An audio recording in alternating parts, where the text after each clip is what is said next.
Hey guys, welcome to another video. If you're new around here, my name is Andreas and I'm a third year medical student at Riga Stradens University.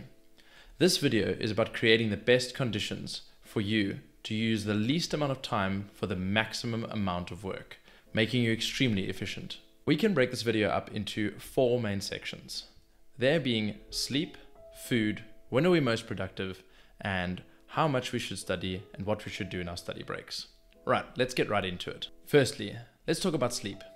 This is probably the most important thing on this whole list. So it is important for us to get the right amount of sleep, which is about 7 to 8 hours when we're in our mid-20s. But it is very important that we don't focus on what time we go to bed too much, but rather the amount of sleep we get. So if you go to bed late, make sure that you still get your 7 to 8 hours, even if that means that you're going to compromise having a bit of a later morning. It's very beneficial to stay within your circadian rhythm.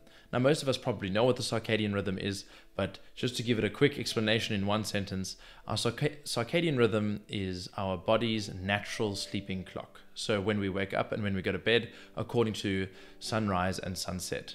Now, some of us live in countries that are very dark over the winter, and if we were to follow that exact process, we'd sleep for about 15 hours. So in general, you want to rather go to bed early evening, sort of around 9, 10 o'clock, and to wake up usually around sunrise, which will be between 5 a.m. and 8 a.m.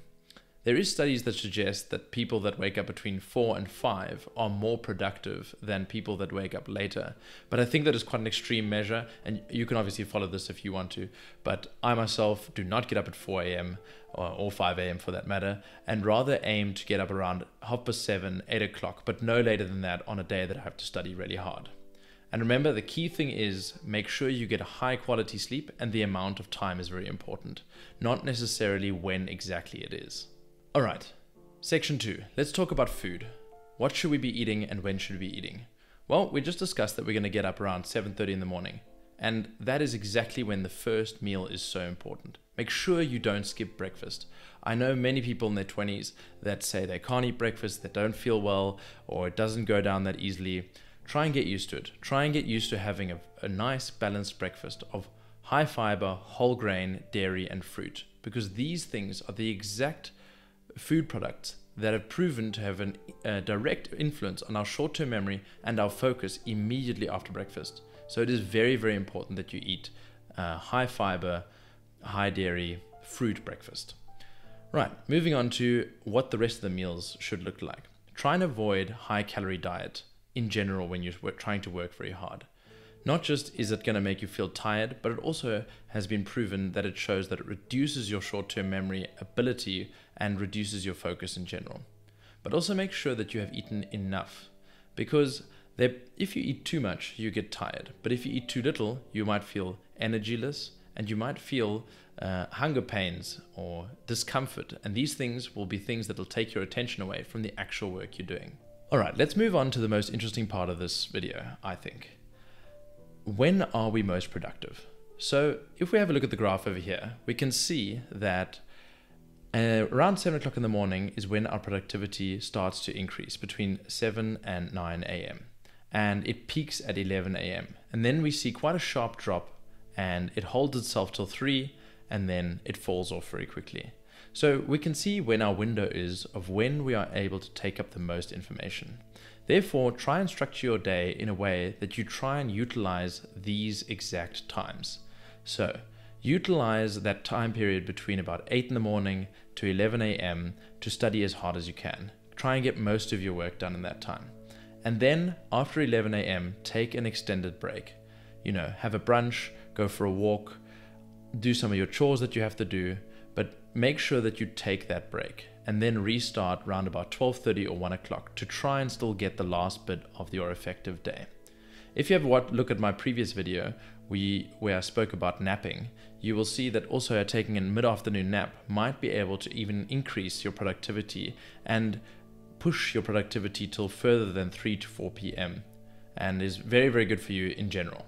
So concluding about what we've just said about this graph, it is important to realize that most of your day, your effective part of the day, is between 7 a.m. and 3 p.m. So try and structure your day that all your social interactions and all your I would say things that aren't so important are scheduled after or before these times. Now, I suggest you don't schedule too much before 7 in the morning, and that you don't schedule too much, obviously, after 3 p.m. to make sure that you get in bed early and that you get your 8 hours of sleep, as we discussed previously.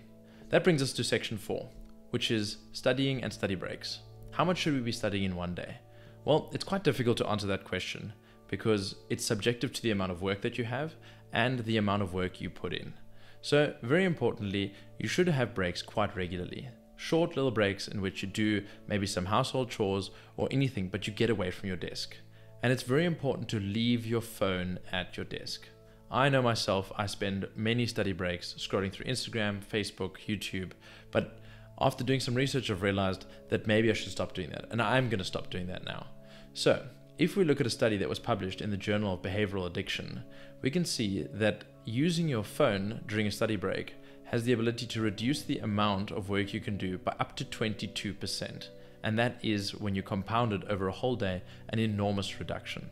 So most importantly, to have regular study breaks, go for walks, go and do some chores, cook good food, I don't know, do something, but try and stay away from anything that reminds you of your work, which might be your laptop, your iPad, your cell phone, the book that you're currently reading, and try and just do something to relax your mind. That is the most important thing. And I think that the study breaks actually, in the end, the way we use the study breaks are more important than the actual study time, because we will be more effective if we feel well rested. Alright guys, that brings us to the conclusion of this video. Let's quickly go through what exactly we spoke about today in a couple of sentences. So, what is the most important factors to consider when trying to be as efficient as you can, spend the least amount of time working, doing the maximum amount of work? So, it all starts off with a good night's sleep, 7 to 8 hours.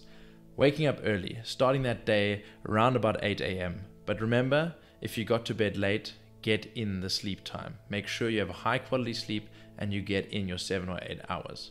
Alright, make sure you have breakfast. Eat a high fiber, whole grain, dairy, fruit breakfast. Make sure it is well balanced. Stay away from high calorie meals in general for the day. Alright, let's talk about productivity. When are we most productive? We're most productive around 8 a.m. to 3 p.m. We can extend these productivity phases through the right food and taking a nap and in general managing ourselves throughout the day.